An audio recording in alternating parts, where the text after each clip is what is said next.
जुड़ जाइए सभी लोग, शुरू कर दें सेशन।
चलिए शुरू करते हैं आज का सेशन।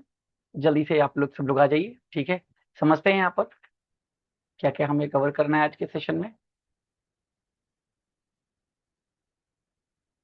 तो ये है यूनिट नंबर 10 आपकी, मॉड्यूल बी का लास्ट यूनिट है, जो हम आज आपके साथ में डिस्कस करेंगे। यहाँ पर अगेन ये पूरा का पूरा आपका स्ट्रक्चर है मॉड्यूल बी के यूनिट 10 का। ऑब्जेक्टिव है, इंट्रोडक्शन है। यहाँ पर परफॉर्मेंस मैनेजमेंट सिस्टम क्या होता है डिस्कस करेंगे, परफॉर्मेंस अप्रेजल सिस्टम क्या होता है, 360 डिग्री अप्रेजल सिस्टम क्या होता है, कॉम्पिटेंसी मैपिंग क्या होती है, की रिजल्ट एरियाज क्या हैं, और परफॉर्मेंस मैनेजमेंट बेस्ट प्रैक्टिसेस। इन सब चीजों के बारे में हम अपने इस सेशन में डिस्कस करेंगे। और इम्पोर्टेंट सेशन है, इस एग्जाम में यहाँ से क्वेश्चंस बनते हैं, ठीक है। तो चलिए शुरू करते हैं, कर रहे हैं सेशन को।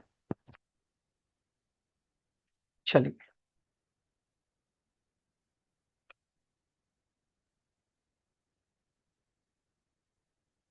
और अगेन ये रहा पहला क्वेश्चन आपके सामने, जल्दी से बताइएगा।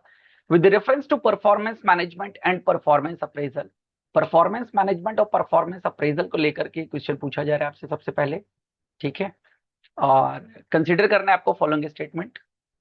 चलिए, पहला ऑप्शन आपके सामने है, performance management focuses only on evaluating past performance of employee. यानी कि परफॉर्मेंस मैनेजमेंट का मेन फोकस क्या होता है, जो पास्ट परफॉर्मेंस एम्प्लॉयज की, सिर्फ उन पर फोकस करना, उनको इवेलुएट करना, ठीक है। दूसरा ऑप्शन है, performance appraisal is a formal and structured system for measuring and evaluating job related behaviours and outcomes. जो परफॉर्मेंस अप्रेजल है वो फॉर्मल और स्ट्रक्चर्ड सिस्टम है, क्या मेजर करने के लिए, क्या मापने के लिए, ठीक है। मेजरिंग और इवेलुएटिंग, मापने के लिए, मूल्यांकन करने के लिए जॉब रिलेटेड बिहेवियर, ठीक है। जॉब से संबंधित क्या आपका बिहेवियर है, व्यवहार है, और क्या आपका आउटकम है। अप्रेजल और मैनेजमेंट दोनों अलग अलग चीजें हैं, दोनों को भी पूरे डिटेल में डिस्कस करूंगा। तीसरा है, performance management contributes to rewards, training and development initiative. Performance management किसमें कंट्रीब्यूट करता है, आपको रिवार्ड देने में, आपको ट्रेनिंग देने में, और आप अगेन नंबर ऑफ इनिशिएटिव्स को डेवलप करने में। अब आपको बताना है which of the following statement या which of the above statement is are correct. ये रहे आपके options, 2 and 3 only, 1 and 2 only, और 1 and 3 ओनली, 1 2 and 3 ओनली। समझिएगा यहाँ पर देखिए, जो पहला ऑप्शन आपको दिख रहा है यहाँ पर, performance management focuses only on evaluating past performance of employee. नहीं, आप इवेलुएट कर रहे हो तो अप्रेजल हो गया ना। मैनेजमेंट का काम क्या है, मैनेजमेंट का काम है आपकी परफॉर्मेंस को बेटर बनाए रखना, रिवार्ड्स के माध्यम से, ट्रेनिंग के माध्यम से, डेवलपमेंट इनिशिएटिव्स के माध्यम से। तो ये जो थर्ड यहाँ पर दिख रहा है ना ऑप्शन, तो ये जो परफॉर्मेंस मैनेजमेंट में पहला ऑप्शन दे रखा है ये गलत है।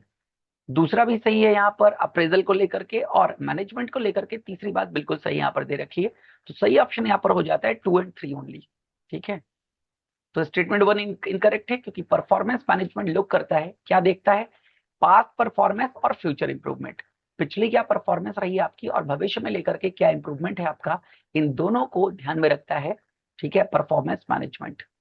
और बाकी दूसरा ऑप्शन करेक्ट है, क्योंकि स्ट्रक्चर्ड इवैल्यूएशन सिस्टम है परफॉर्मेंस अप्रेजल, और ये फॉर्मल है, फॉर्मल यानी कि ऑफिशियल लेवल पर होता है। ठीक है, परफॉर्मेंस अप्रेजल आपका, और इसी के आधार पर आप जानते हो साल में एक बार ये परफॉर्मेंस अप्रेजल होता है। किसी जगह पर 6 महीने में भी हो सकता है, कोई टाइमिंग बाउंडेशन नहीं है यहाँ पर, लेकिन नॉर्मली 1 ईयर में लिया जाता है। इसी के आधार पर जो एम्प्लॉय है उसकी सैलरी वगैरह डिसाइड करी जाती है कि आगे कितनी इंक्रीमेंट करना है या नहीं करना है। सी भी करेक्ट है जो मैंने आपको बताया। अब देख लीजिएगा यहाँ पर एक डिफरेंस है, पूरा का पूरा मैं आपको क्लियर कर देता हूँ। तो गेन परफॉर्मेंस मैनेजमेंट क्या है, एक कॉन्टिन्यूअस प्रोसेस है, लगातार चलने वाली प्रक्रिया है, जहां पर आप अगेन मॉनिटरिंग करते हो, प्लानिंग करते हो, और एम्प्लॉय की परफॉर्मेंस किस तरीके से इंप्रूव हो सकती है इसको लेकर के ये पूरा का पूरा प्लान चलता रहता है। तो एक कॉन्टिन्यूअस प्रोसेस है, लगातार चलने वाली प्रक्रिया। और जो अप्रेजल है वो एक इवेल्युएशन है, मूल्यांकन है। ठीक है, जैसे आप समझ लीजिएगा, पढ़ाई आप पूरे साल करते हो, एग्जामिनेशन क्या है, एग्जामिनेशन जब आप देते हो तो एग्जामिनेशन अप्रेजल सिस्टम है। वो एक एग्जाम ये बताएगा कि पूरे साल आपने जो पढ़ाई करी है वो कितनी सफल है, कितनी आपको समझ में आई है। समझ गए मेरी बात की नहीं, आप भी यहाँ पर 6 महीने से तैयारी करते हैं, ठीक है, 5 महीने से तैयारी करते हैं, उसके बाद अब एग्जाम देने जाएंगे। तो वो क्या था, कॉन्टिन्यूअस सिस्टम। लर्निंग क्या है, कॉन्टिन्यूअस सिस्टम है, लेकिन अप्रेजल हमें, ठीक है, उसको पार कराता है, उसको क्लियर करता है। पर्पज क्या होता है, परफॉर्मेंस मैनेजमेंट के पर्पज की बात करें तो ये इंप्रूव करता है इंडिविजुअल और ऑर्गेनाइजेशनल परफॉर्मेंस को कंटिन्यूअस। इंडिविजुअली का मतलब हो गया एक व्यक्ति, ऑर्गेनाइजेशन आप जानते हो, ठीक है, पूरी की पूरी ऑर्गेनाइजेशन।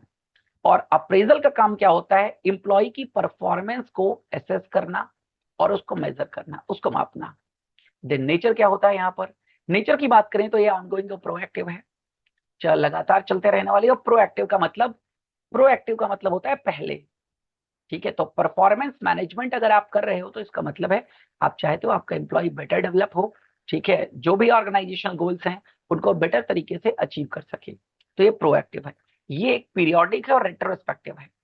रेट्रोस्पेक्टिव का मतलब हम परफॉर्मेंस अप्रेजल में बैकएंड को देखते हैं ना, कि आपने क्या क्या किया है पूरे एक साल, तो ये रेट्रोस्पेक्टिव है, यानी कि बैकएंड में जाने वाला।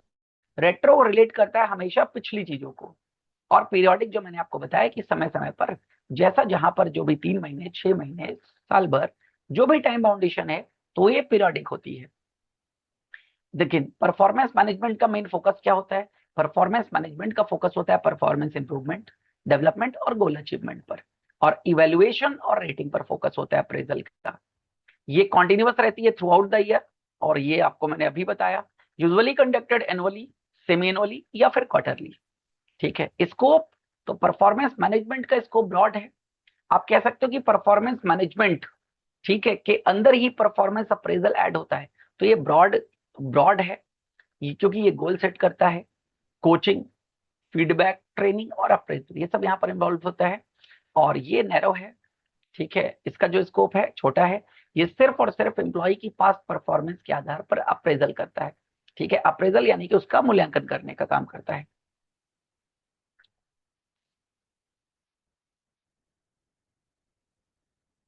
ठीक है, देन रिस्पॉन्सिबिलिटीज की बात करें तो shared by manager and employees. Performance management जो है वो एक शेयर्ड सिस्टम है मैनेजर और एम्प्लॉय के बीच में। ये किसके द्वारा किया जाता है, सुपरवाइजर्स और मैनेजर्स। ये शेयर्ड सिस्टम नहीं है, ये सिर्फ एक व्यक्ति करेगा। आउटकम की बात करें यहाँ पर तो एम्प्लॉय ग्रोथ, परफॉर्मेंस मैनेजमेंट से क्या मिलता है, एम्प्लॉय ग्रोथ मिलती है, प्रोडक्टिविटी इंप्रूव होती है, और अगेन संस्थान को सक्सेस यानी कि सफलता मिलती है। यहाँ पर इसका आउटकम क्या है, रेटिंग्स, आपकी रेटिंग्स पता चलती हैं, प्रमोशंस, ठीक है, रिवार्ड्स, सैलरी डिसीजन और करेक्टिव एक्शन। ये सब चीजें यहाँ पर आउटकम के रूप में मिलती है परफॉर्मेंस अप्रेजल। अप्रेजल बेटर होता है तो आप जानते हो रेटिंग बेटर आएगी, ठीक है, प्रमोशंस आपको मिल सकते हैं, रिवार्ड्स आपको मिल सकता है, सैलरी आपकी बढ़ेगी, या फिर करेक्टिव एक्शन लिया जाएगा अगर परफॉर्मेंस आपकी बेटर नहीं है तो ये परफॉर्मेंस मैनेजमेंट परफॉर्मेंस अप्रेजल के बीच का एक प्रॉपर डिफरेंस था जो मैंने आपको क्लैरिफाई कर दिया। चलिए बढ़ते हैं आगे सेशन की ओर। नेक्स्ट अगला क्वेश्चन है परफॉर्मेंस मैनेजमेंट साइकिल से related. With reference to the performance management cycle consider the following statement. ठीक है, कंसीडर करना है, वन बाय वन पॉइंट को पढ़ते हैं। पहला है the PMS cycle is based on plan do review revise approach. ये परफॉर्मेंस मैनेजमेंट साइकिल है, पूरा एक चक्र है। ये किस पर आधारित है? प्लान, पहले योजना बनाना है, फिर करना है, फिर उसका रिव्यू करना है, फिर उसको रिवाइज करना है, रिव्यू के अकॉर्डिंग रिवाइज करना है। ठीक है, तो प्लान डू रिव्यू रिवाइज पर ये बेस्ड है। क्या ये सही है, ये आपको बताना है। Then the review stage focuses on implementing corrective actions. जो रिव्यू फेज है या जो रिव्यू स्टेज है उसका मेन फोकस क्या होता है? करेक्टिव एक्शन को इंप्लीमेंट करना, यानी कि बदले हुए जो भी एक्शन है आपके, जो करेक्शंस आपने किए हैं उसको इंप्लीमेंट करना। तीसरा यहाँ पर है revise stage. Revise stage uses lessons learn to improve future actions. Revise stage जो है वो यूज करता है लेसन्स जो कि अगेन लर्न किए जाते हैं किसके द्वारा? इंप्रूव्ड फ्यूचर एक्शन से। अब यहाँ पर आपको बताना है कौन कौन से स्टेटमेंट करेक्ट हैं। 4 ऑप्शंस आपके सामने हैं, फटाफट यहाँ पर देखिए और बताइए। जो भी आपको सही लग रहा हो उसको यहाँ पर देखिए और बताइए।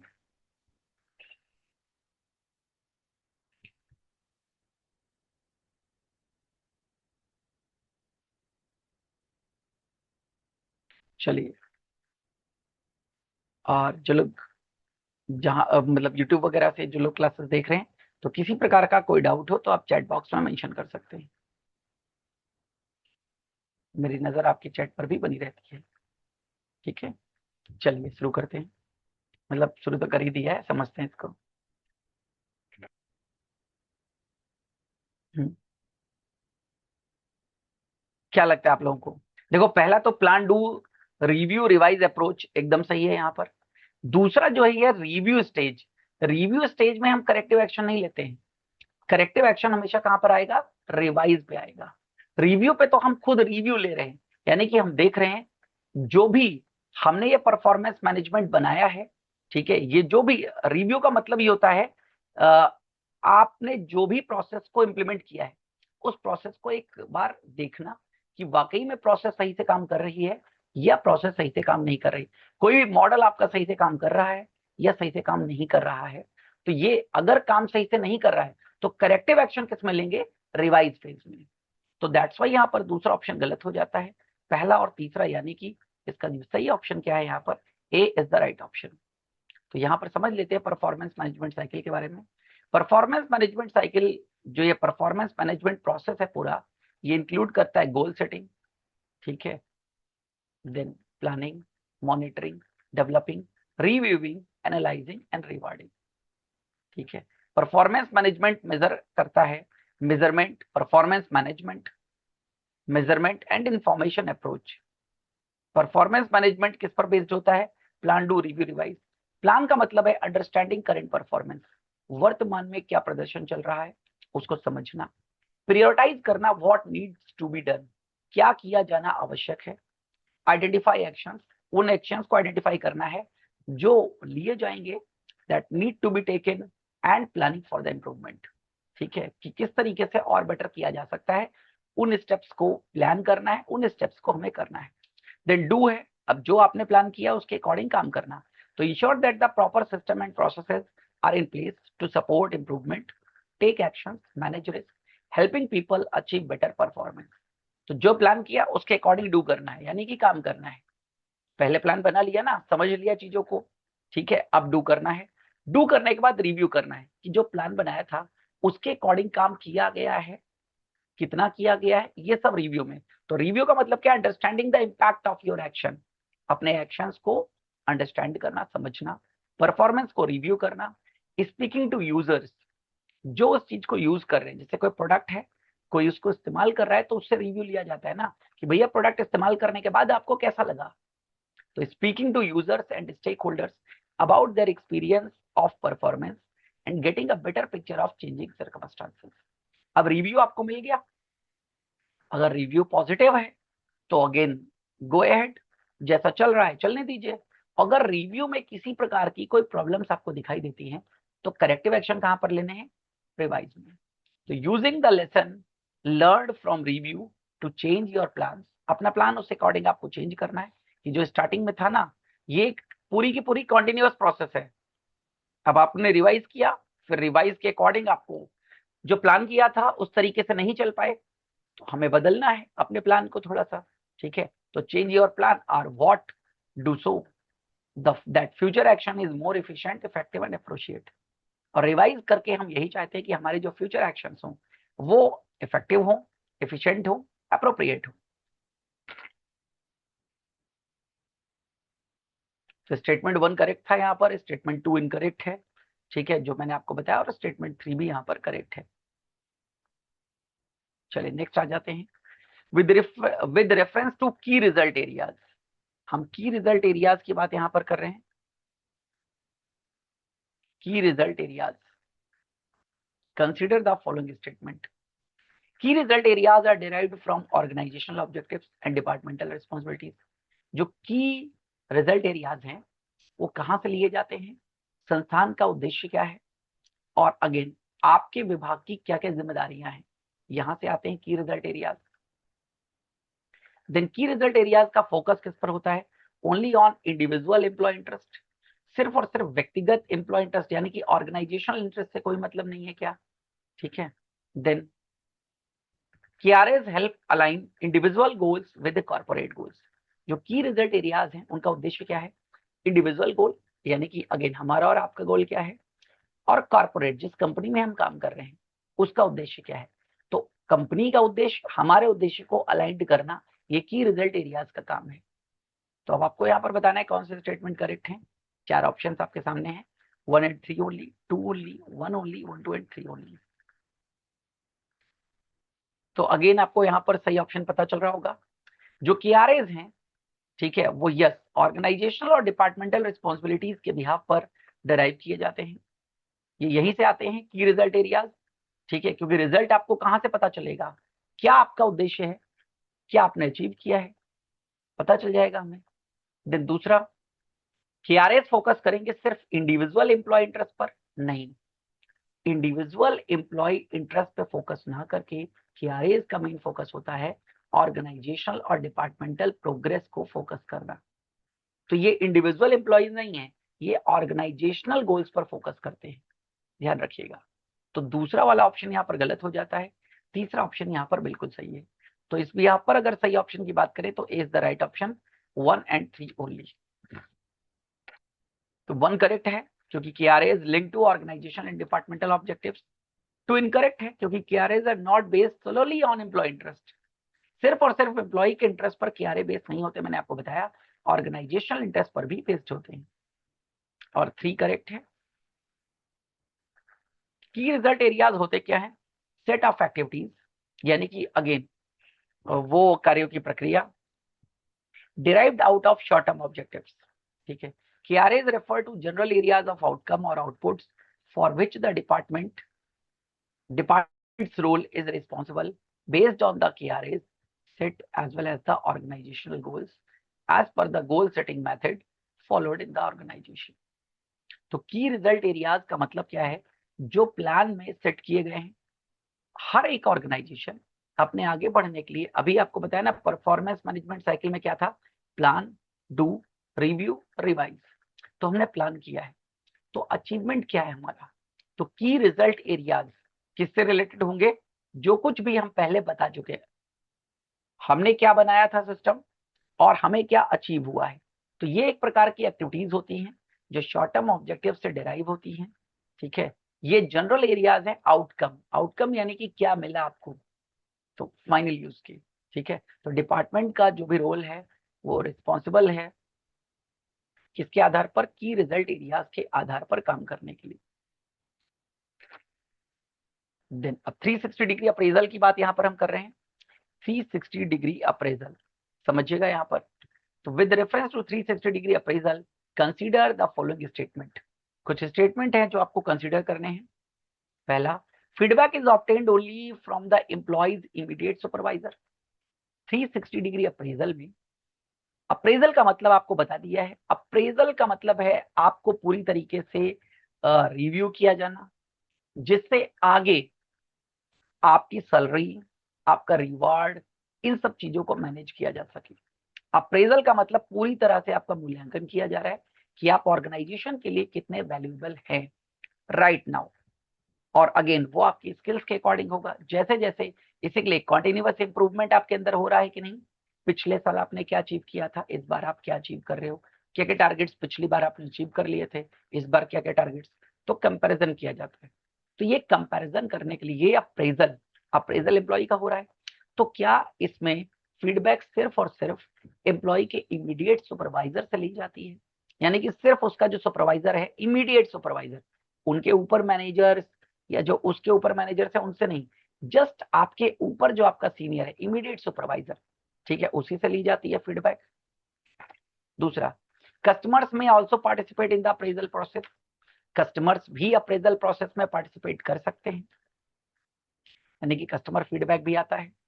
It provides a broader perspective than traditional appraisal method. जो ट्रेडिशनल अप्रेजल मेथड होते हैं उससे 360 डिग्री अप्रेजल का ब्रॉडर पर्सपेक्टिव होता है। ठीक है, क्या ये बात सही है? अब आपको यहाँ पर बताना है which of the above statement is are correct, इनमें से कौन से स्टेटमेंट यहाँ पर करेक्ट है। ठीक है, तो 2 and 3 only, 1 and 2 only, 3 only, 1, 2 and 3 only. तो दोस्तों अगेन यहाँ पर आप जो देख रहे हो ना, पहला ऑप्शन बिल्कुल गलत है। क्यों गलत है?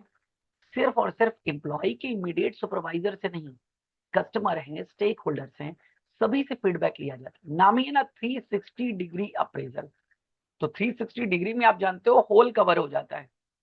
तो यहाँ पर कंप्लीट आपका फीडबैक या आपकी परफॉर्मेंस जहां जहां भी रिलेटेड है उन सबसे बात करी जाएगी। आइए इसको समझते हैं। तो सही ऑप्शन क्या हो जाएगा? A option is the right option, 2 and 3 only. तो 1 इनकरेक्ट है। Feedback comes from multiple sources, और वो सोर्सेज कौन कौन से हैं हम डिस्कस करते हैं। तो 360 degree appraisal system is a performance evaluation method in which feedback about an employee की जो फीडबैक है मल्टीपल सोर्सेज से कलेक्ट करी जाती है जो एम्प्लॉय से कनेक्टेड है। अब वो मल्टीपल सोर्सेज क्या हो सकते हैं? पहला है सुपरवाइजर या मैनेजर्स। आपके जो इमीडिएट सुपरवाइजर या जो मैनेजर्स हैं वो आपके बारे में बता देंगे कि आप कैसा परफॉर्म करते हैं, ठीक है, क्या क्या अचीव किया है आपने, और आप कितने वैल्यूएबल हैं ऑर्गेनाइजेशन के लिए। दूसरा होता है पीयर्स या कलीग, आपके दोस्त। पीयर्स या कलीग का मतलब होता है जो आप ही के लेवल पर आपके साथ में काम कर रहे हैं। ठीक है, तो ये टीम वर्क, कॉपरेशन, कम्युनिकेशन कैसा है आपका, यहां से पता चल जाएगा। और फिर आता है सबॉर्डिनेट। सबॉर्डिनेट ऑब्वियसली आपका कोई बॉस है, आप भी बहुत से लोगों के बॉस हो, तो आपकी जो सबॉर्डिनेट है जो आपके अंडर में काम करते हैं वो भी आपकी लीडरशिप और आपकी मैनेजमेंट स्किल्स का फीडबैक दे सकते हैं, सबॉर्डिनेट। फिर आती है बात कस्टमर्स की। कस्टमर्स आपको सर्विस क्वालिटी और कस्टमर हैंडलिंग, किस तरीके से उनको हैंडल किया गया, किस तरीके की सर्विस क्वालिटी उनको प्रोवाइड करी गई, तो कस्टमर भी यहाँ पर फीडबैक देते हैं। तो 360 डिग्री अप्रेजल में इन सभी के फीडबैक के आधार पर आपका अप्रेजल किया जाएगा, चाहे वो सुपरवाइजर, मैनेजर हो, पीयर कलीग्स हो, ठीक है, सबॉर्डिनेट्स हो या फिर कस्टमर्स हो। ठीक है, और फिर बात आती है सेल्फ अप्रेजल। कई बार हो सकता है आपने इंटरव्यू दिया हो, आपसे पूछा जाता है ना, इंटरव्यू के बाद में आप ही से पूछ लेते हैं इंटरव्यूअर्स कि आप अपने आप को क्या मार्क्स देना चाहते हैं। तो ये हो गया self appraisal. Employee assesses their own performance. Employee से कहा जा रहा है भाई अपनी परफॉर्मेंस के बारे में आप बताइए, आप अपनी परफॉर्मेंस को क्या रेटिंग देना चाहेंगे। तो ये हो गया सेल्फ, यानी कि खुद के द्वारा किया गया मूल्यांकन, अप्रेजल। ठीक है,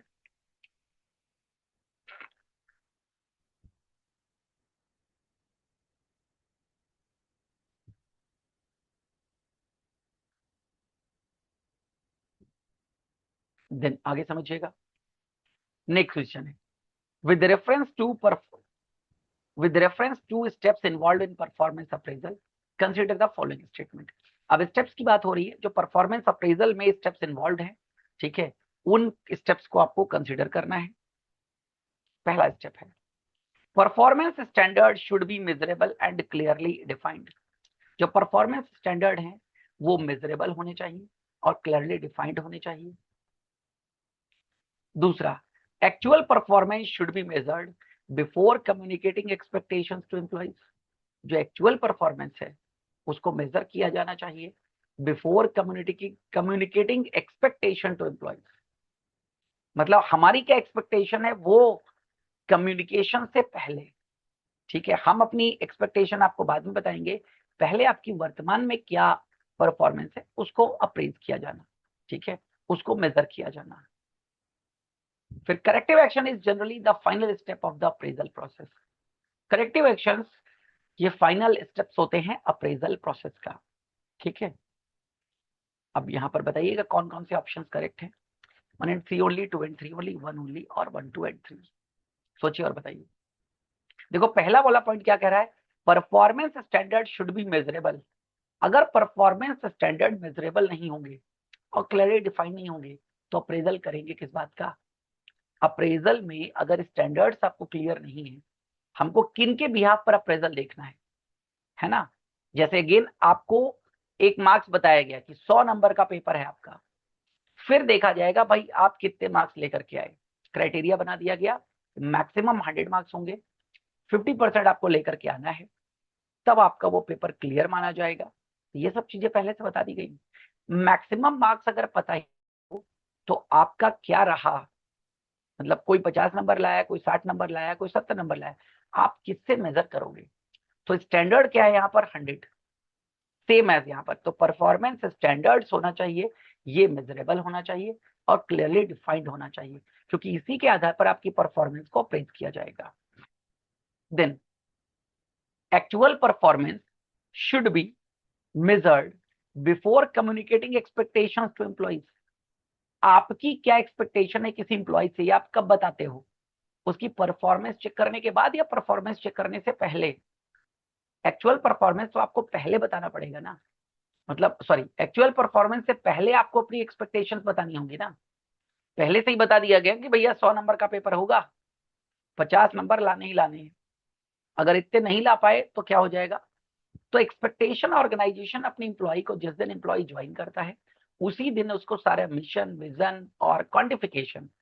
क्वांटिफिकेशन का मतलब ये कि टारगेट्स, आपके जो फाइनेंशियली टारगेट्स होंगे, सब कुछ आपको कम्युनिकेट कर दिए जाते हैं।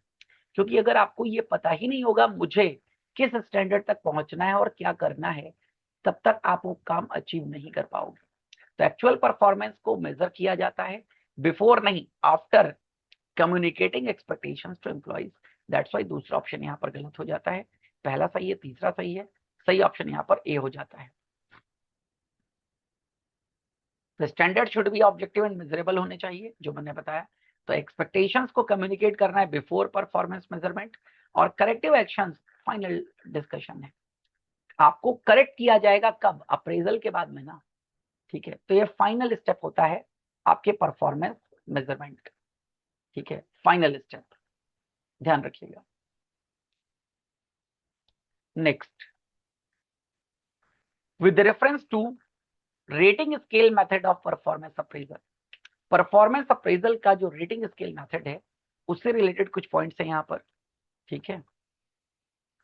It uses numerical scales to evaluate performance criteria. ये जो रेटिंग स्केल मेथड है ये न्यूमेरिकल लेता है, यानी कि 1 to 10 होता है ना, कि आप हमें रेटिंग दे सकते हैं 1 से 10 के बीच में, तो ये न्यूमेरिकल हुआ ना। तो it uses numerical scale to evaluate performance criteria. दूसरा, it is suitable only for managerial employees. ये जो रेटिंग स्केल मेथड है ये सिर्फ मैनेजरियल लेवल पर जो लोग काम कर रहे हैं उन्हीं के लिए सुटेबल है। और rater bias is one of its major limitation. जो आपको रेट कर रहा है, जो रेटर है, वो बायसनेस, बायसनेस का मतलब की है, ठीक है, जिस किसी के फेवर में और किसी के अगेन अनफेवर में वो काम कर सकता है, is one of its major limitation. तो रेटर बायस की क्या होती है, लिमिटेशन होती है, ठीक है। अब यहाँ पर आपको बताना है कौन कौन से स्टेटमेंट करेक्ट है। 1 and 3 ओनली, 2 and 3 ओनली, ठीक है, 1 ओनली और 1, 2 and 3 ओनली। जो भी आपको लगता हो यहाँ पर बताइएगा कौन सा स्टेटमेंट यहाँ पर करेक्ट है। सही ऑप्शन है यहाँ पर 6 का ए, 1 and 3 ओनली। दूसरा यहाँ पर गलत है, लिखा हुआ है सुटेबल फॉर मैनेजरियल एम्प्लॉय, बिल्कुल भी नहीं। रेटिंग स्केल मेथड तो क्या मैनेजरियल लेवल से नीचे जो लोग काम कर रहे हैं, सबऑर्डिनेट लेवल पर, क्लरिकल लेवल पर, क्या उनके लिए रेटिंग स्केल नहीं होती है। उनके लिए भी तो कुछ स्टैंडर्ड आप सेट कर सकते हो जिनके आधार पर उनको रेट कर सकते हो। तो याद रखिएगा, यस, रेटिंग स्केल मेथड सिर्फ एम्प्लॉयज के लिए, सॉरी, मैनेजरियल लेवल के एम्प्लॉयज के लिए नहीं है, ठीक है, उनसे नीचे जो काम कर रहे हैं उनके लिए भी ये मेथड काम करता है। तो पहला स्टेटमेंट तो करेक्ट है, yes numerical state. Numerical scale मैंने आपको बता ही दिया, जैसे 1 to 10 हो गया, ये न्यूमेरिकल स्केल ही तो है पूरा। ठीक है, अगेन 10 to 100 हो गया, ये भी न्यूमेरिकल पूरा का पूरा स्केल है। देन 2 इनकरेक्ट है, क्योंकि it can be used for various categories of employees. कोई जरूरी नहीं कि मैनेजरियल लेवल पे ही, बहुत सारे कैटेगरीज ऑफ एम्प्लॉय पर इसको अप्लाई किया जा सकता है। नेक्स्ट स्टेटमेंट 3 जो है वो करेक्ट है। क्यों? क्योंकि रेटर बायस, जो आपको रेट कर रहा है, अगर वो आपको पसंद नहीं करता है, जैसे अभी मैं एग्जांपल की बात कर लूं, यहाँ पर देश के प्रधानमंत्री मोदी जी हैं। अब मोदी जी की रेटिंग अगर आप राहुल गांधी से मांगिए तो क्या होगा? ठीक है, रेटिंग एकदम निगेटिव में चली जाएगी। और वही उनके जो फॉलोअर्स हैं, ठीक है, जो उनके डाई हार्ड फैंस हैं, उनसे आप मानिए तो क्या होगा? बेटर, आपको 100 से बेटर रेटिंग मिलनी चाहिए। ठीक है, ऐसा कर देंगे। तो रेटर की बायसनेस तो दिखती है। रेटर यहाँ पर बायस्ड होकर के, मतलब अनबायस्ड होकर के काम नहीं करता है। जिसको रेटिंग करने का मौका मिलता है वो अपने पर्सनल जो भी रिलेशंस हैं उनका भी ध्यान रख के रेटिंग करता है। ठीक है, तो यस ये यहाँ पर होता है, ये एक लिमिटेशन है। तो rating scales consist of several numerical scales representing job related performance criteria such as dependability, initiatives, output, attendance, attitude, ये सब क्राइटेरिया आप दे सकते हो रेटिंग का। Each scale ranges from excellent to poor. ठीक है, कि क्या क्या है, हर एक काम में एक्सीलेंट टू पुअर तक की रेटिंग रहती है। जैसे मूवी की रेटिंग आप देखते हो, स्टार रेटिंग आती है, तो जितने ज्यादा स्टार्स मिलेंगे उतनी बेटर मूवीज है। ठीक है, IMDb मूवी को रेटिंग देता है, तो अगेन 1 to 10 के बीच में रेटिंग देता है। IMDb की रेटिंग 10 के आसपास है तो वो बेटर मानी जाती है, और अगर 0 के आसपास पहुंच रही है, 1 2 3 4, तो इसका मतलब है रेटिंग जितनी कम उतनी बेकार, जितनी ज्यादा उतनी अच्छी। तो 1 to 10 के बीच में रेटिंग देता है। सेम एज इस तरीके से यहाँ पर है, आप कुछ स्टैंडर्ड डिसाइड करोगे, कुछ क्वेश्चन डिसाइड करोगे जिसके आधार पर आपको रेटिंग करनी है, फिर आप उसकी एक स्केल क्लियर कर दोगे, that's it. The total numerical scores are computed and final conclusion are derived. हर जगह क्या क्या आपसे, ठीक है, आपके आउटपुट क्या रहा आपका, उसमें नंबर मिल गए, अटेंडेंस में क्या रहा उसमें नंबर मिल गए, दैट्स इट। फाइनल टोटल जो है वो बता देगा। तो एडवांटेजेस क्या होते हैं रेटिंग स्केल मेथड के? तो एडेप्टेबिलिटी, इजी टू यूज है। ठीक है, इसको एडाप्ट करना आसान है, एडेप्टेबिलिटी है। ठीक है, लो कॉस्ट है। Every type of job can be evaluated, हर प्रकार की जॉब को इवेलुएट किया जा सकता है रेटिंग स्केल के माध्यम से। Large number of employees covered, no formal training required. इसकी रेटिंग करने के लिए कोई फॉर्मल ट्रेनिंग की रिक्वायरमेंट नहीं है, ये हर कोई रेटिंग कर सकता है इसकी। और डिसएडवांटेज क्या है? रेटर्स बायसेस, यही जो मैंने आपको बताया था अभी, कि रेटर जो होगा, जो आपको रेटिंग दे रहा है, उसकी बायसनेस हो सकती है। Next, with reference to management by objectives, consider the following statement. Management by objectives, MBO के बारे में बात हो रही है। MBOs was popularised by Peter Drucker. MBO को, यानी कि मैनेजमेंट बाय ऑब्जेक्टिव, जो ये कॉन्सेप्ट है, इसको पॉपुलर करने वाले व्यक्ति पीटर ड्रकर है। बेसिकली वैसे पूरा नाम है Peter F Drucker. Objectives are jointly established by managers and subordinate. Management by objectives में जो ऑब्जेक्टिव्स हैं ऑर्गेनाइजेशन के, ठीक है, वो एस्टैब्लिश किसके द्वारा किए जाते हैं? मैनेजर और सबऑर्डिनेट दोनों के द्वारा मिलकर के किए जाते हैं। क्या ऐसा ही है यहाँ पर?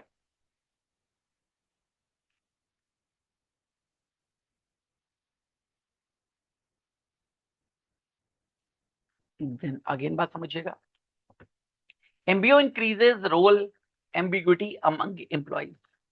रोल एम्बिग्यूटी, एम्बिग्यूटी का मतलब तो कंफ्यूजन होता है, भूमिका। ठीक है, आपकी जो भूमिका है उसमें किसी प्रकार का कोई कंफ्यूजन एम्प्लॉइज के बीच में है, ठीक है, उसको इंक्रीज करने का काम करता है एमबीओ, मैनेजमेंट बाय ऑब्जेक्टिव। तो which of the above statement is are correct? तो again 1 and 2 only, 2 and 3 only, 1 only, 1 2 and 3 only. जल्दी से ऑप्शन देखिए और बताइए कि आपको मैनेजमेंट बाय ऑब्जेक्टिव्स के अकॉर्डिंग ऑप्शन सही लग रहे हैं। दोस्तों अगेन देखिए, पहला वाली बात बिल्कुल सही है, जो एमबीओ है इसको पॉपुलराइज करने वाले व्यक्ति हैं पीटर एफ ड्रकर। ठीक है, ऑब्जेक्टिव्स यहाँ पर ज्वाइंटली एस्टेब्लिश किए जाते हैं मैनेजर्स और सबऑर्डिनेट दोनों के द्वारा मिलकर के। कुछ जगहों पर क्या होता है, ऑर्गेनाइजेशन के जो ऑब्जेक्टिव्स है वो टॉप मैनेजमेंट ही सेट करता है, सबऑर्डिनेट को सिर्फ और सिर्फ बता दिया जाता है ये ऑर्गेनाइजेशन के ऑब्जेक्टिव्स हैं, आपको इनके अकॉर्डिंग काम करना है। यहाँ पर जो ऑब्जेक्टिव्स को एस्टेब्लिश किया जा रहा है वो भी मैनेजर और सबऑर्डिनेट के द्वारा मिलकर के किया जा रहा है। Then MBO increases role ambiguity. अगर एमबीओ रोल एम्बिग्यूटी को लेकर के आता है या रोल एम्बिग्यूटी को इंक्रीज करता है तो फिर तो वो गलत है ना। ठीक है, अगर ऑर्गेनाइजेशन के ऑब्जेक्टिव्स आपको आपको समझ में नहीं आ रहे हैं, एम्प्लॉइज को ऑर्गेनाइजेशन के ऑब्जेक्टिव समझ में नहीं आ रहे, तो क्या वो बेटर परफॉर्मेंस दे पाएंगे? नहीं दे पाएंगे। तो दैट्स वाई तीसरा यहाँ पर गलत है, पहला सही है और दूसरा सही है। तो A is the right option. ठीक है, तो 1 करेक्ट है, 2 भी करेक्ट है, गोल सेटिंग पार्टिसिपेटिव होना चाहिए, और ये करेक्ट है। एमबीओ जो यहाँ पर है वो रोल कॉन्फ्लिक्ट और एम्बिग्यूटी को रिड्यूस करने का काम करता है। मतलब किसी के मन में किसी प्रकार की कोई शंका ना रहे, ऑर्गेनाइजेशन क्या चाहता है ये पहले ही कंफर्म कर दिया जाता है। अब मैनेजमेंट बाय ऑब्जेक्टिव्स के बारे में डिस्कस करते हैं। देखिए, जो मैनेजमेंट बाय ऑब्जेक्टिव्स है ये एक प्रकार का कॉन्सेप्ट है, a concept popular till recently. अभी तक ये कॉन्सेप्ट पॉपुलर है, जिसे इंट्रोड्यूस किया गया था मैनेजमेंट गुरु पीटर एफ ड्रकर के द्वारा, जहां पर परफॉर्मेंस को रेट किया जाता है against the achievement of objectives. ठीक है, कि आपने कितने ऑब्जेक्टिव्स अचीव किए हैं, उसके आधार पर आपकी परफॉर्मेंस को रेटिंग दी जाएगी। तो MBO process goes as under, क्या क्या प्रोसेस होती है एमबीओ की? तो यहाँ पर एस्टेब्लिश करना पड़ता है गोल्स, फिर देखना पड़ता है डिजायर्ड आउटकम क्या है, यानी कि आपको क्या आउटकम चाहिए सभी सबऑर्डिनेट से, in a conference between management and the concern subordinate. ठीक है, तो अगेन मैनेजमेंट और सबऑर्डिनेट के बीच में कॉन्फ्रेंस, ठीक है, यानी कि मीटिंग्स वगैरह आयोजित करी जाती हैं, उसके बीच में ये चीजें बताई जाती रहती हैं। सेट परफॉर्मेंस स्टैंडर्ड, परफॉर्मेंस के कुछ स्टैंडर्ड सेट करना है कि इस स्टैंडर्ड तक ऑर्गेनाइजेशन के सभी इंप्लॉइज को पहुंचना है। अब एसेस करना है परफॉर्मेंस अचीव्ड अगेंस्ट गोल्स, जो भी गोल्स दिए गए थे उसके अकॉर्डिंग परफॉर्मेंस को इवेलुएट किया जाएगा कि वो गोल कितना अचीव कर लिए गए for the employee through frequent performance review meetings between the manager and the subordinate. तो जल्दी जल्दी ये सब किया जाएगा। तो फ्रीक्वेंट परफॉर्मेंस यहाँ पर देखी जाती है।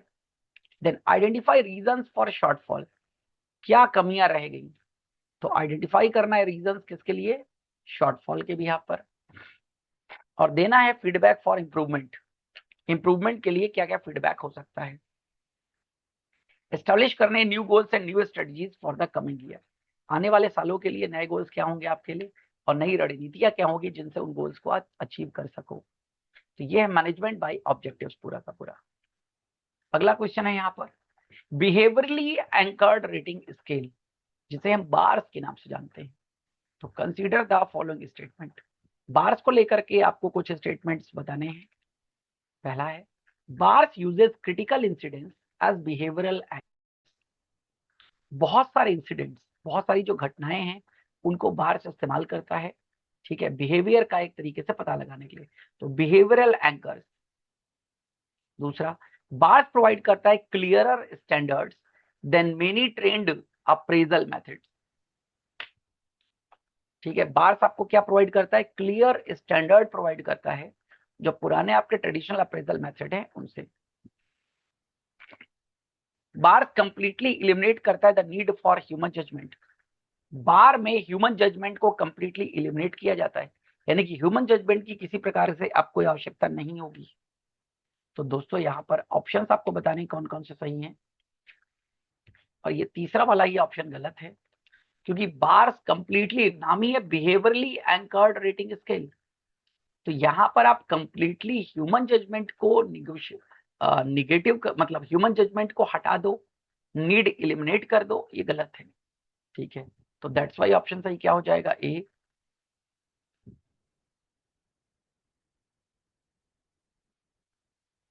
One and two only. तो statement one is correct, critical incidents form behavioural anchors, जो क्रिटिकल इंसिडेंट्स होते हैं वो फॉर्म करते हैं आपका बिहेवियर, ठीक है। दूसरा भी करेक्ट है, क्लियर परफॉर्मेंस स्टैंडर्ड ये प्रोवाइड करते हैं। और इनकरेक्ट है, ह्यूमन जजमेंट भी यहाँ पर इन्वॉल्व रहता है। अब बिहेवियरली एंकर्ड रेटिंग स्केल यानी कि बार्स क्या होता है समझ लीजिएगा। तो बार्स क्या है, this is a modern appraisal techniques है। बार्स एक मॉडर्न अप्रेजल टेक्निक्स है, यानी कि परफॉर्मेंस अप्रेजल मेथड का पार्ट है, which supports the claim that it provides better, more equitable appraisals are compared to other techniques. Other techniques के द्वारा जो अप्रेजल आपका किया जा रहा है उससे बेटर अप्रेजल आपको बार्स देगा, ये बार्स का कहना है। The procedure for BARS is usually 5 stepped as under.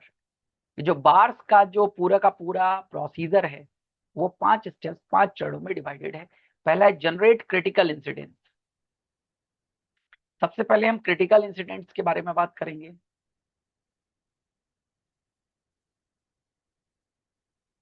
Just a minute. Generate critical incidents, persons with knowledge of the job to be appraised. Again इसी के लिए क्या होता है, ज्यादातर ऑर्गेनाइजेशन को क्या चाहिए होता है, एक्सपीरियंस पर्सन चाहिए होते हैं। तो जिनको जॉब की नॉलेज है उनको अप्रेज किया जाएगा, यानी कि जॉब होल्डर्स या supervisors are asked to describe specific illustrations, यानी कि critical incidents of effective and ineffective performance behaviour, इसको जानना। फिर डेवलप करना है परफॉर्मेंस डायमेंशंस।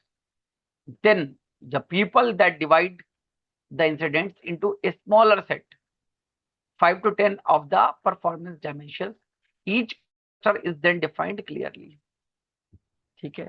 तो ये performance dimensions. Next, reallocate incidents, incidents को रीएलोकेट करना। तो these critical,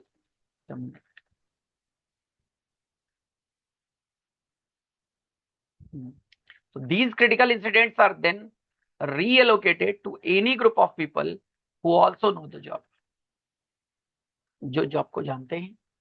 They are given the clusters definitions and asked to redesign each incident to the dimension it best practices.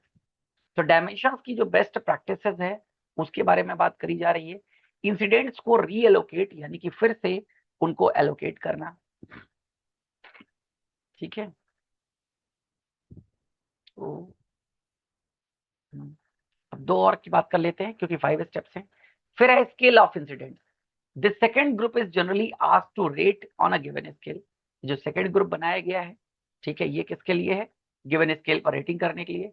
The behaviour described in the incident as to how effectively और ineffectively it represents performance on the appropriate dimension. ये जो second group है यही यहां पर बताएगा, generally asked to rate on a given scale. पैमाना कोई भी हो सकता है, ठीक है, तो जनरली आस्क किया जा सकता है कि आप रेट करिए। The behavioural described in an incident, behavioural उन इंसिडेंट्स को डिस्क्राइब करता है कितना इफेक्टिवली या अनइफेक्टिवली, सॉरी इनइफेक्टिवली रिप्रेजेंट करता है परफॉर्मेंस को और डायमेंशंस को अप्रोप्रिएट। देन डेवलप करता है फाइनल इंस्ट्रूमेंट। तो अ सबसेट ऑफ इंसिडेंट, जो 6 और 7 इंसिडेंट्स हुए हैं पर cluster, are used as behavioural anchors for the performance dimensions, यानी कि परफॉर्मेंस डायमेंशंस को लेकर के क्या बिहेवियर है आपका उसके बारे में बता देता है। तो बार्स टेक्निक का एडवांटेज क्या है, मोर एक्यूरेट है, जजमेंटल है और एस्टेब्लिश करता है क्लियर स्टैंडर्ड्स जो कि गुड फीडबैक प्रोवाइड करते हैं पीपल बीइंग अप्रेज्ड। तो make the dimensions more independent of each other, एक दूसरे पर निर्भर नहीं है, ठीक है, of each other and provides independence to the rater, raters को इंडिपेंडेंस प्रोवाइड करने का काम करता है। नेक्स्ट आते हैं, with reference to competency mapping consider the following statement. Competency mapping के बारे में बात हो रही है। कॉम्पिटेंसी मैपिंग को लेकर के आपको ये ऑप्शंस बताने हैं। पहला, competency is an underlying characteristics enabling superior performance. Then competency mapping helps match employees capability with the job requirement. नामी एक कॉम्पिटेंसी मैपिंग, देखिएगा कॉम्पिटेंसी मैपिंग का मतलब अभी क्लियर करता हूं, पहले एक और ऑप्शन देख लेते हैं, फिर आप लोग सोचिए और बताइए, फिर मैं इसको क्लैरिफाई करता हूं। फिर है core competencies remain fixed and unchanged throughout an organisational life cycle. ठीक है, जो कोर कॉम्पिटेंसीज हैं हमेशा फिक्स रहेंगी, अनचेंज रहेंगी throughout an organisation life cycle, जब तक ऑर्गेनाइजेशन चलेगी। ऑर्गेनाइजेशन लाइफ साइकिल का मतलब है जब तक वो ऑर्गेनाइजेशन रनिंग में है, चलने में है, तब तक जो कोर कॉम्पिटेंसीज हैं वो फिक्स रहेंगी और अनचेंज रहेंगी। कौन सा स्टेटमेंट करेक्ट है?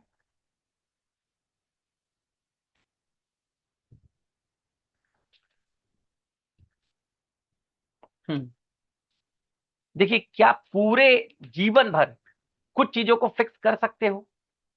नहीं कर सकते। तो कोर कॉम्पिटेंसीज जो हैं ये फिक्स और अनचेंज रहेंगी throughout the organisation life cycle, ये गलत है। पहला सही है, दूसरा सही है। तो 1 and 2 ओनली का मतलब ए इज द राइट ऑप्शन।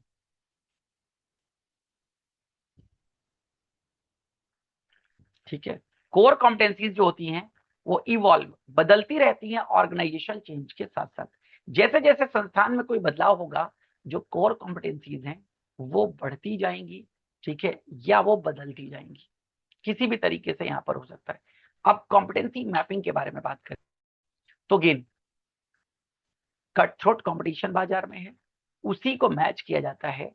ठीक है, यहाँ पर आपके सामने एक पॉइंट यहाँ पर मेंशन था, सेकंड वाला, कि जो कैपेबिलिटी मैपिंग है वो एम्प्लॉय की कैपेबिलिटीज को जॉब रिक्वायरमेंट के साथ में मैच करने का काम करती है। क्योंकि आपकी जो कैपेबिलिटीज हैं उसके अकॉर्डिंग अगर जॉब आपको दी गई है तो आप बेटर परफॉर्म करोगे। समझ गए? जैसे मान लीजिए आपने पढ़ाई करी है बीटेक की, सिविल इंजीनियरिंग की, तो सिविल इंजीनियरिंग का काफी कुछ आपने पढ़ा है, 4 साल आपने दिया है, सिविल इंजीनियरिंग के बारे में काफी कुछ आपने जाना, या मैकेनिकल इंजीनियरिंग के बाद काफी कुछ आपने जाना। उसके बाद आप किसी ऑर्गेनाइजेशन में जाकर के क्लर्क की नौकरी कर रहे हैं, तो वहां जो कुछ भी आपने पढ़ाई करी है क्या वो काम में आ रही है आपके? डायरेक्टली, ठीक है, इनडायरेक्टली बियर वगैरह को बनाने में काम करती है, वो सब बातें छोड़ दीजिए, बट डायरेक्टली जो आपने पढ़ाई करी थी उससे रिलेटेड आपकी जॉब नहीं है, तो आप यहाँ पर उतना कैपेबल नहीं हो। समझ गए? जैसे कोई बीकॉम करने के बाद एमबीए कर रहा है, एग्जांपल दे रहा हूं आपको, जैसे मैंने बीकॉम एमकॉम किया उसके बाद एमबीए किया था, तो मेरे लिए वो जो सब्जेक्ट थे ना वो सारे के सारे देखे और जाने समझे थे। लेकिन जो लोग बीटेक करके या बीएससी करके एमबीए कर रहे हैं, उनको जब जर्नल एंट्री स्टार्टिंग में मिलती है, कुछ वैसे समझ लीजिए आपके बैंक में भी अब तो हर प्रकार के लोग आते हैं। पहले एक समय ऐसा था जब बैंकों में भी मैनुअल एंट्री होती थी, सीबीएस नहीं थे बैंक, तब एट दैट टाइम बीकॉम वालों को प्राथमिकता दी जाती थी बैंक में सिलेक्शन के लिए। लेकिन फिर आगे चल करके इस क्राइटेरिया को हटा दिया गया, फिर आईटी इनेबल सर्विसेज हैं। लेकिन फिर भी डेबिट और क्रेडिट की बात करें तो डेबिट और क्रेडिट उनसे बेटर तरीके से नहीं हो पाएगा। तो यही है कॉम्पिटेंसी मैपिंग का मतलब, यह है कि एम्प्लॉय की कैपेबिलिटीज को जॉब रिक्वायरमेंट के साथ में मैच करना।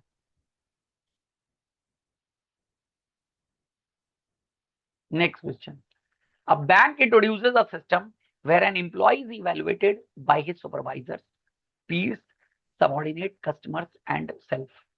ठीक है, तो ये आपको बता दिया।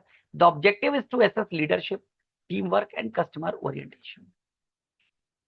With reference to above scenario, consider the following statement. The bank is using a 360-degree appraisal system. Bank यहाँ पर 360 डिग्री अप्रेजल सिस्टम का इस्तेमाल कर रहा है। The system provides multi source feedback.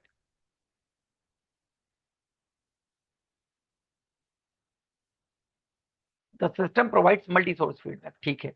हाँ, अभी आपको फीडबैक के सोर्सेज बताए थे, कस्टमर हो सकता है, यहाँ पर आपके सबऑर्डिनेट हो सकते हैं, आपके सीनियर्स हो सकते हैं, ये सब चीज, तो इसी को मल्टी सोर्स फीडबैक कहते हैं। Such a system completely eliminates subjectivity in appraisal.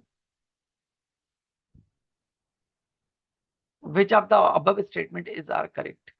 जैसे कौन से स्टेटमेंट करेक्ट है? पहला 1 and 2 only, 2 and 3 only, 1 only, और 1, 2 and 3 ओनली।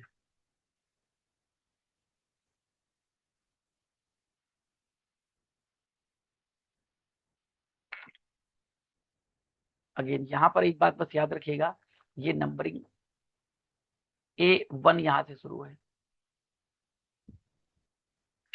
ये है 1, ये है 2 और ये है 3। इस बिहाफ पर आपको बताना है। देखो कंप्लीटली इलिमिनेट कर देना सब्जेक्टिविटी इन अप्रेजल, ये गलत है। ठीक है, सब्जेक्टिविटी अप्रेजल में रहेगी। ठीक है, सिर्फ अगर रेटिंग या क्वांटिफिकेशन से काम नहीं चलेगा, सब्जेक्टिविटी भी रहेगी अप्रेजल में। तो अगेन इसी को जहां पर आप मल्टी सोर्स फीडबैक पे काम करते हो अप्रेजल के लिए, वही 360 डिग्री अप्रेजल सिस्टम कहलाता है। तो ये मल्टी सोर्स फीडबैक प्रोवाइड करने का काम करता है। तो सही ऑप्शन यहाँ पर हो जाएगा 1 एंड 2 ओनली। तो स्टेटमेंट 1 करेक्ट है, बता ही दिया। स्टेटमेंट 2 भी करेक्ट है, स्टेटमेंट 3 इनकरेक्ट है, क्योंकि सब्जेक्टिविटी में still exist despite multiple raters. Subjectivity तो रहेगी यहाँ पर मल्टीपल रेटर होते हुए भी। नेक्स्ट क्या कह रहा है, a public sector bank wants to identify employees with promotion potential. यानी कि ऐसे कौन कौन से एम्प्लॉइज हैं जिनका प्रमोशन किया जाना है या जिनमें प्रमोशन पोटेंशियल है, यानी कि वो प्रमोट होना चाहते हैं। Candidates are subjected to in basket exercise, role plays, interviews, group discussion and simultaneous and are assessed by multiple trained evaluators. तो which appraisal method is being used? ये सब करना है तो कौन सा अप्रेजल मेथड यहाँ पर इस्तेमाल होगा? Critical incident method, assessment centre approach, force distribution method और रेटिंग स्केल मेथड।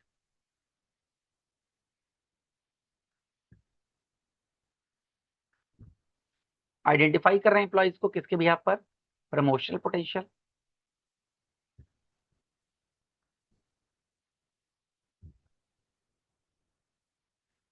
इसका सही ऑप्शन है दोस्तों, इसको बोलते हैं हम असेसमेंट सेंटर अप्रोच। ये किस नाम से जानी जाती है? असेसमेंट सेंटर अप्रोच के नाम से जानी जाती है। तो असेसमेंट सेंटर इवेलुएट क्या करता है?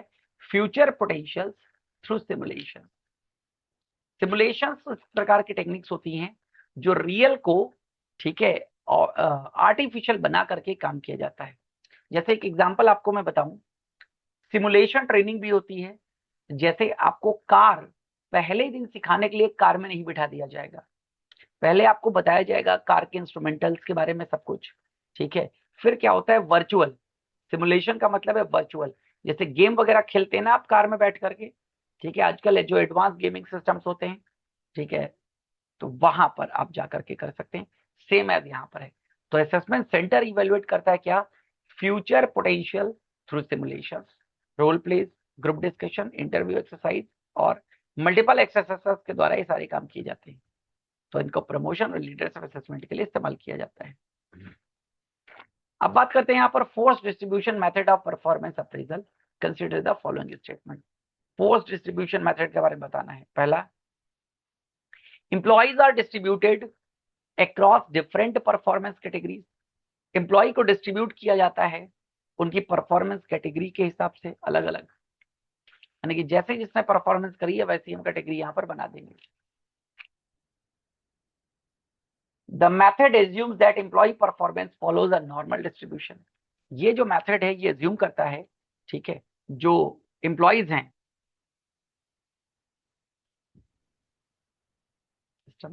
हाँ, ये मेथड ये assume करता है कि जो एम्प्लॉय परफॉर्मेंस है वो एक नॉर्मल डिस्ट्रीब्यूशन को फॉलो करता है। और ये मेथड कंप्लीटली एलिमिनेट करता है सेंट्रल टेंडेंसी एरर्स को। सेंट्रल टेंडेंसी एरर्स, ऑप्शन देखिएगा 1 and 2 only, 2 and 3 only, 1 only, 1, 2 and 3 only. तो देखो ये जो कंप्लीटली शब्द आ जाता है कई बार ये गलत हो जाता है। The method completely eliminate central tendency errors, नहीं, काफी हद तक सेंट्रल टेंडेंसी एरर्स को मैनेज किया जाता है लेकिन कंप्लीटली एलिमिनेट नहीं किया जा सकता। तो सही ऑप्शन क्या हो जाएगा? 1 and 2 only. Then statement 1 correct है। Employees are placed across performance categories, उनकी परफॉर्मेंस कैटेगरीज के हिसाब से एम्प्लॉइज को प्लेस किया जाएगा। स्टेटमेंट 2 भी करेक्ट है। Method normal distribution of performance ही लेता है।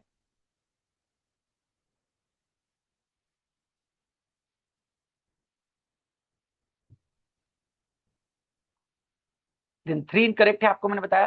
Central tendency and other rating errors में still occur. Next, a bank wants to identify employees who possesses communication skills. एक बैंक आइडेंटिफाई करना चाहता है उन एम्प्लॉइज को जिनके पास कम्युनिकेशन स्किल्स हो, इंटीग्रिटी हो, कस्टमर ओरिएंटेशन हो और टीम वर्क हो, इर्रेस्पेक्टिव ऑफ देयर डिपार्टमेंट और डेजिग्नेशन। किसी भी डिपार्टमेंट में ऐसे व्यक्ति हों, किसी भी डेजिग्नेशन पर ऐसे व्यक्ति हों, ऐसे ही एम्प्लॉइज बैंक को चाहिए। तो bank is most likely focusing on, bank किस पे फोकस कर रहा है यहाँ पर?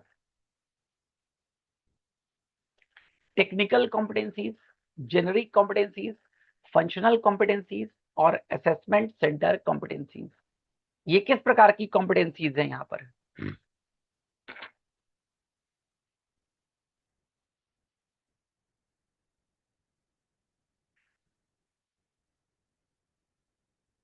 सही ऑप्शन क्या होगा इसका? Generic competencies. तो जेनरिक कॉम्पिटेंसीज ये कॉमन कॉम्पिटेंसीज होती हैं जो एक्सपेक्टेड करी जाती हैं सारे के सारे एम्प्लॉय से रिगार्डिंग ऑफ रोल और लेवल। क्या आपका रोल है, क्या आपका लेवल है, उसको छोड़ करके भी जो जनरल जेनरिक कॉम्पिटेंसीज हैं वो आपसे मांगी जाती हैं। Then a branch manager achieved all business targets but repeatedly violate compliance norms। एक ब्रांच मैनेजर सभी प्रकार के बिजनेस टारगेट को तो फॉलो कर रहा है लेकिन कंप्लायंस को वायलेट कर रहा है और ट्रीटेड स्टाफ पुअरली, यानी कि बिहेवियर अच्छा नहीं है, स्टाफ को पुअरली ट्रीट करता है। ड्यूरिंग अप्रेजल, अप्रेजल के टाइम पर the HR department evaluate, HR department evaluate करेगा नॉट ओनली द टारगेट्स, सिर्फ टारगेट्स ही नहीं, achieved but also the manner in which the target was achieved. किस मैनर में वो टारगेट्स को अचीव किए गए। टारगेट्स अचीव कर लेना सब कुछ नहीं है, टारगेट्स किस तरीके से अचीव किए गए हैं वो वे भी आपको पता होना चाहिए। तो this approach reflect assessment of, ये जो अप्रोच है ये किसको रिफ्लेक्ट करती है? Only the what aspect of performance, only the how aspect of performance, both what and how aspect of performance, only competency mapping.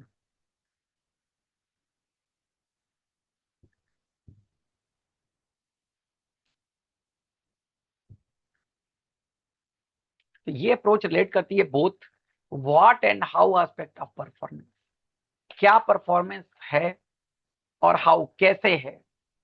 ठीक है, दोनों बातें याद रखिएगा क्योंकि यहां पर मैंने क्या बताया, ठीक है, टारगेट्स अचीव कर लेना ये सब कुछ नहीं है, कंप्लायंस के अकॉर्डिंग टारगेट को अचीव कर लेना है, किसी प्रकार का रूल ब्रेक ना होना पाए। ठीक है, आप अगर अपने इथिक्स को छोड़ करके भी काम कर रहे हैं तो प्रॉफिट कमा रहे हैं, आपने टारगेट पूरे कर दिए, लेकिन ये गलत है। तो मॉडर्न परफॉर्मेंस अप्रेजल क्या क्या इवेल्यूट करता है? व्हाट वाज अचीव्ड, क्या अचीव्ड किया गया था, रिजल्ट या ऑब्जेक्टिव्स, हाउ किस तरीके से अचीव किया गया था, बिहेवियरल है, कोर वैल्यूज है, ध्यान रखिएगा। तो व्हाट वाज अचीव्ड, रिजल्ट या objectives, how it was achieved, behaviour value competencies के द्वारा पता चल जाएगा। Next, an organisation identifies that employees aspiring for promotion lack decision. एक ऑर्गेनाइजेशन आइडेंटिफाई करती है जो एम्प्लॉइज हैं, ठीक है, that employees aspiring for promotion lack decision, make competency required for the next role, design targeted training programmes before filing higher positions internally. देखो again आपके सामने प्रमोशन तो दिख रहा है कि अगेन मैं प्रमोट होकर इस डेजिग्नेशन पर चली जाऊं, लेकिन उस डेजिग्नेशन की कॉम्पिटेंसीज आपके अंदर नहीं है या वो स्किल्स आपके अंदर नहीं, तो स्किल्स हासिल करना पड़ेगा ना, उसके लिए ट्रेनिंग प्रोग्राम्स डिजाइन किए जाएंगे। क्योंकि अगेन यहाँ पर इंटरनली पोजीशंस को फिलअप करने के लिए ये काम करना पड़ेगा, बिना ट्रेनिंग आप नहीं ला पाएंगे, नहीं तो आउटसाइड से आपको लाना पड़ेगा। तो ये किस चीज का एग्जाम्पल है?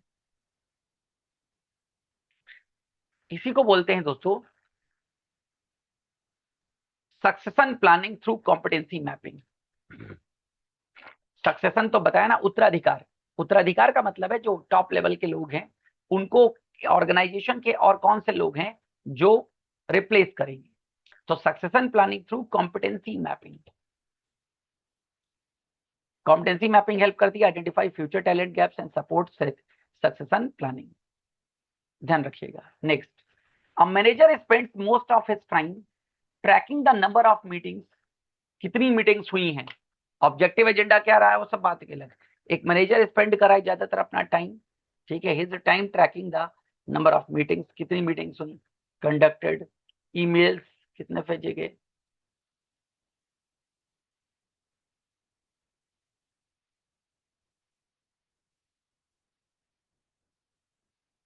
समझिएगा बहुत अच्छे से। क्वेश्चन पढ़ लिया आपने, फिर से एक बार पढ़ देता हूं। एक manager spends most of his tracking the number of meetings conducted, email sent और रिपोर्ट कितनी प्रिपेयर करी गई।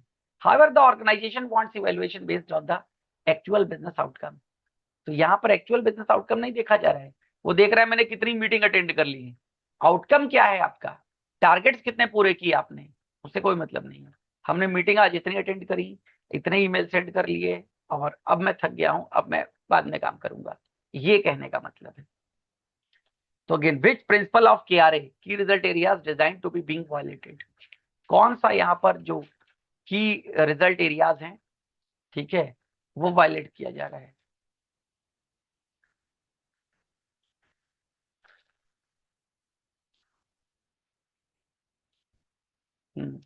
KRA should focus on outcomes rather than activities, क्योंकि नाम ही ना की रिजल्ट एरियाज, रिजल्ट पे फोकस ज्यादा है। आप मीटिंग कितनी अटेंड कर रहे हो इससे कोई मतलब नहीं है, एक भी मीटिंग अटेंड ना करो, लेकिन टारगेट्स जो है वो पूरे होने चाहिए। तो KRA should focuses on outcomes, और अगेन रादर देन एक्टिविटीज। क्या आप कर रहे हो उससे मतलब, जैसे आपके साथ भी यही होता है, आपने कितनी मेहनत करी कोई देखता है, रिजल्ट क्या रहा आपका ये सब देखते हैं, ठीक है। Then the performance plan under individual performance and developmental plan is constructed through agreement on। जो परफॉर्मेंस प्लान है, जो under individual plan and development plan IRDB के थ्रू बनाया जा रहा है, द परफॉर्मेंस प्लान है ये पूरा का पूरा, जो क्या क्या यहाँ पर एग्रीड होगा, ठीक है। तो KRAs हैं, परफॉर्मेंस ऑब्जेक्टिव्स हैं, KPIs एंड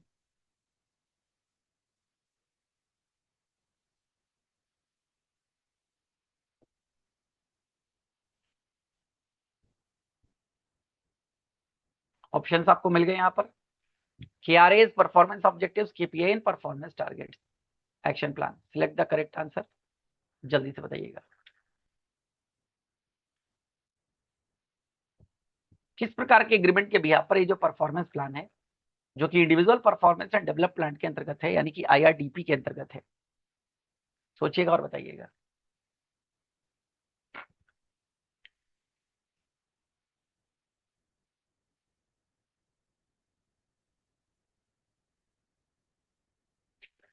ये सारे के सारे सही हैं यहाँ पर।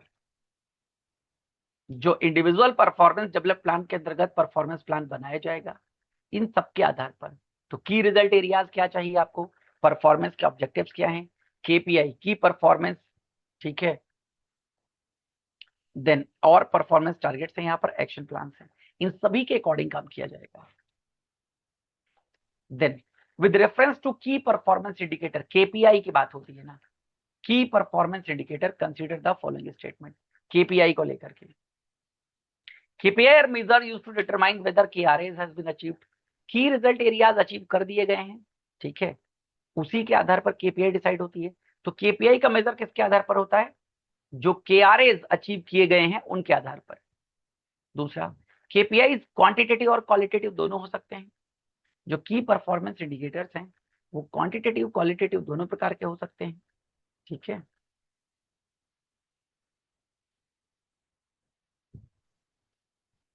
Then KPI are necessarily subjective judgements. जो की परफॉर्मेंस इंडिकेटर्स हैं ये बेसिकली सब्जेक्टिव जजमेंट्स होते हैं। तो कौन से स्टेटमेंट यहाँ पर करेक्ट हैं, 1 and 2 only, 2 and 3 only, 1 only, 1, 2 and 3 only. तो यस, यहाँ पर एक सही ऑप्शन क्या है, 1 and 2 ओनली। तीसरा ऑप्शन यहाँ पर गलत है बस, बाकी सारे के सारे ऑप्शन यहाँ पर सही है एकदम।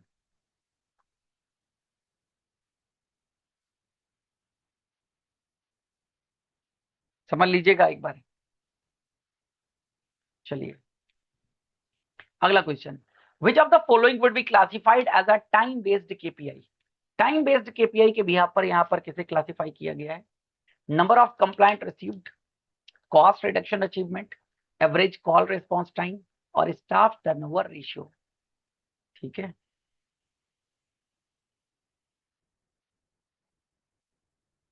टाइम बेस्ड की परफॉर्मेंस इंडिकेटर की बात हो रही है, टाइम बेस्ड समय पर आधारित, तो समय पर आधारित है यहाँ पर average call response time, average call response time, ठीक है। ये यहाँ पर टाइम बेस्ड केपीआई के आधार पर हम बात करते हैं। अब bank branch has the following indicator. एक बैंक ब्रांच के पास ये फॉलोइंग इंडिकेटर्स हैं। Loan processing time reduced by 25%। Loan के प्रोसेस का टाइम 25% कम हो गया है। मान लीजिएगा पहले 4 घंटे लगते थे तो 3 घंटे लगेंगे। Customers complaints reduced by 15%। 15% complaints कम हो चुकी हैं। ऑपरेटिंग कॉस्ट भी रिड्यूस हो चुकी है 10%। The indicators being respectively to, ये जो इंडिकेटर्स हैं ये किसके साथ में रिलेट कर रहे हैं?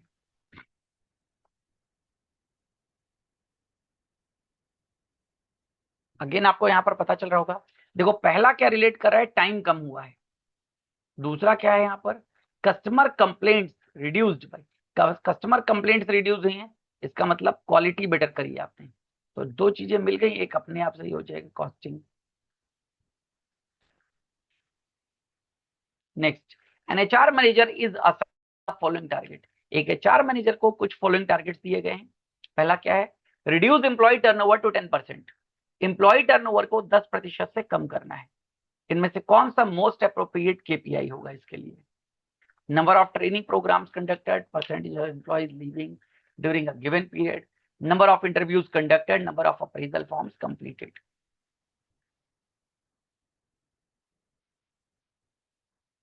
तो रिड्यूस एम्प्लॉय टर्नओवर टू 10%, ठीक है, ये टारगेट्स है। तो यहां पर मोस्ट अप्रोप्रिएट इसका की परफॉर्मेंस इंडिकेटर क्या होगा? इंडिकेटर ये होगा, क्या है वो परसेंटेज ऑफ एम्प्लॉयज का जो एक गिवन पीरियड के अंतर्गत लीव करके जा रहा है ऑर्गेनाइजेशन को। Then next, which one of the following best differentiates a KRA from a KPI? तो की परफॉर्मेंस इंडिकेटर से की रिजल्ट एरियाज को डिफरेंशिएट किया जा रहा है। देन पढ़िएगा यहां पर, केआरए मेजर्स करते हैं परफॉर्मेंस, केपीआई डिफरेंट रेस्पॉन्सिबिलिटीज।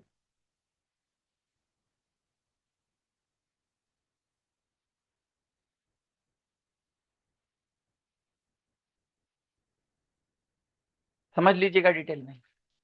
तो बात केआरए को कि केपीआई से आपको डिफरेंशिएट करना है। तो केआरए मेजर करता है परफॉर्मेंस, केपीआई आइडेंटिफाई करता है रिस्पॉन्सिबिलिटीज को। केआरए नामी है की रिजल्ट एरियाज, फोकस किस पे होगा? रिजल्ट पर। और केपीआई ये परफॉर्मेंस इंडिकेटर्स हैं, यानी कि परफॉर्मेंस को जज करना है तो उसके लिए ये इंडिकेटर्स हैं। ऐसे समझ लीजिएगा, इलेक्ट्रिसिटी आ रही है या नहीं, इसके लिए बोर्ड में एक रेड कलर का छोटा सा बल्ब लगा होता है, वो इंडिकेटर है। अगर जल रहा है तो लाइट आ रही है, नहीं जल रहा है तो लाइट नहीं आ रही है, ठीक है। और की रिजल्ट एरियाज वो एरियाज होते हैं जो रिजल्ट को बताते हैं। तो अगेन यहाँ पर सही ऑप्शन बी है दोस्तों, सॉरी टिक नहीं लगाया मैंने, टिक लगा देता हूँ, बी। तो केआरए डिफाइन करता है रिजल्ट एरियाज को, केपीआई मेजर करता है achievement with those areas. With reference to competency mapping, अब कॉम्पिटेंसी मैपिंग के बारे में बात हो रही है यहाँ पर। कंसीडर करना है फॉलोइंग स्टेटमेंट्स को। कॉम्पिटेंसी मैपिंग आइडेंटिफाई करता है the capabilities required for successful job performance, ठीक है, सफलतापूर्वक आप जॉब को परफॉर्म कर सको, ठीक है, उसको कॉम्पिटेंसी मैपिंग आइडेंटिफाई करता है कि क्या क्या कैपेबिलिटी चाहिए एक सक्सेसफुल जॉब परफॉर्मेंस के लिए, सफलतापूर्वक आप जॉब पर अपना काम कर सको, अपना प्रदर्शन कर सको। तो इसके लिए कौन कौन सी अगेन कैपेबिलिटीज आपके अंदर होनी चाहिए, ये आइडेंटिफाई करने का काम कॉम्पिटेंसी मैपिंग का है। देन केआरए को डिफाइन किया जाता है की outcome areas for which employees accountable, बिल्कुल सही बताया ना, ठीक है। देन केपीआई प्रोवाइड करता है measurable indicators to assess achievements of KRAs. KRAs के थ्रू क्या अचीवमेंट आपने किया है, वो केपीआई इसके लिए मेजरेबल इंडिकेटर प्रोवाइड करता है, जिससे रिजल्ट एरियाज के भी यहाँ पर आप जान सकोगे क्या क्या मेजर किया जा चुका है यहाँ पर। Competency mapping is unrelated to performance management. जो कॉम्पिटेंसी मैपिंग है वो परफॉर्मेंस मैनेजमेंट से अनरिलेटेड है। देख लीजिएगा ऑप्शन। तो ये तो यही है, गलत हो जाता है यहाँ पर, अनरिलेटेड थोड़ी ना। कॉम्पिटेंसी मैपिंग तो परफॉर्मेंस मैनेजमेंट से पूरा रिलेटेड है, ठीक है। सक्सेसफुल पहला वाला ही पॉइंट देख लीजिए क्या कह रहा है, कॉम्पिटेंसी मैपिंग आइडेंटिफाई करती है कैपेबिलिटीज जो रिक्वायर्ड है किसी स्पेसिफिक जॉब परफॉर्मेंस के लिए। तो ये बिल्कुल सही बात है यहाँ पर।